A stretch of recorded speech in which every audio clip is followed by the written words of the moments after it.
जी ਅੱਜ ਅਸੀਂ ਬਣਾने ਪਏ ਹਾਂ ਸ਼ਾਦੀਆਂ ਵਾਲਾ ਸਪੈਸ਼ਲ ਕਸਟਰਡ। ਇਹ ਇੱਕ ਬਹੁਤ ਆਸਾਨ ਰੈਸਪੀ है, तुसी भी लाजमी ट्राई कराए। आसान तो बहुत पसंद है।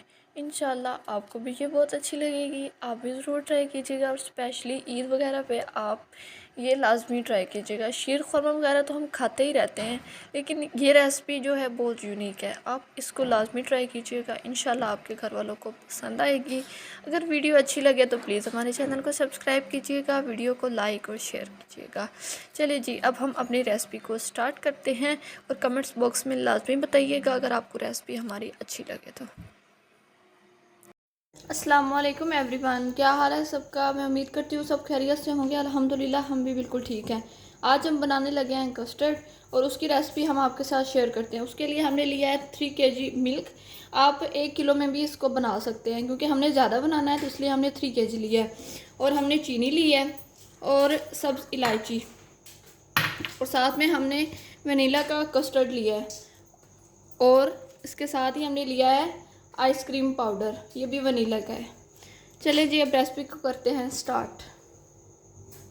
सबसे पहले हम डालेंगे पतीले में दूध। ये जो हमने 3 kg लिया है,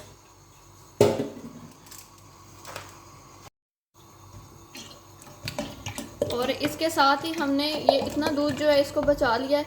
इसमें हम बनाएंगे कस्टर्ड का घोल बनाएंगे।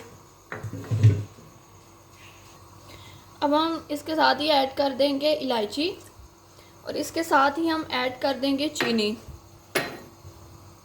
चीनी आपने हस्बे ज़रूरत लेनी है।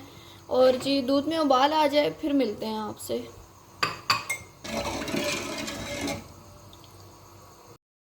अब हम कस्टर्ड का घोल बना लेंगे। इसमें ऐड करेंगे हम सबसे पहले वनीला कस्टर्ड 3 टेबलस्पून।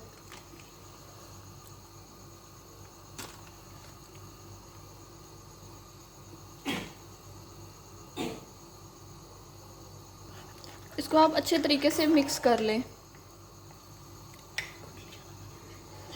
ताकि इसकी जो गुठलियाँ हैं ना वो ना बने। बहुत अच्छे तरीके से मिक्स कर लें।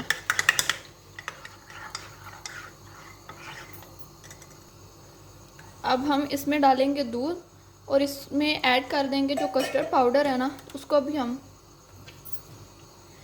आइसक्रीम पाउडर, इन दोनों को हम अलग अलग मिक्स करेंगे।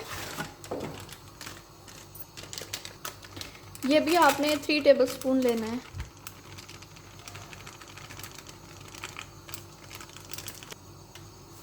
इसको भी आपने बहुत अच्छे तरीके से मिक्स कर लेना है, ताकि इसकी जो गुठलियाँ हैं ना वो ना बने।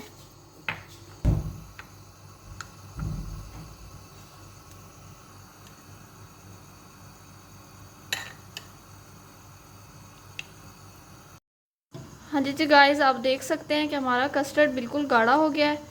तो इसको आपने इतना ही गाढ़ा रखना है, क्योंकि जैसे ये ठंडा होगा ना तो ये थोड़ा और गाढ़ा हो जाएगा। अब आप इसको रूम टेम्परेचर पे ठंडा कर लें, फिर उसके बाद आप इसको फ्रिज में रख दें 2 घंटे के लिए। फिर मिलते हैं आपसे कस्टर्ड को ठंडा करने के बाद। हाँ जी गाइस, वेलकम बैक। आप देख सकते हैं जी, हमारा कस्टर्ड बिल्कुल ठंडा हो गया है और बिल्कुल गाढ़ा हो गया है। तो अब हम इसका नेक्स्ट प्रोसेस स्टार्ट करते हैं। हाँ जी गाइस, सबसे पहले हम अपने कस्टर्ड को बीट कर लेंगे। अगर आपके पास हैंड विस्क या हैंड बीटर है तो आप उसके साथ कर लें। हमारे पास इलेक्ट्रिक बीटर है तो हम उसके साथ इसको विस्क कर लेंगे, बीट कर लेंगे।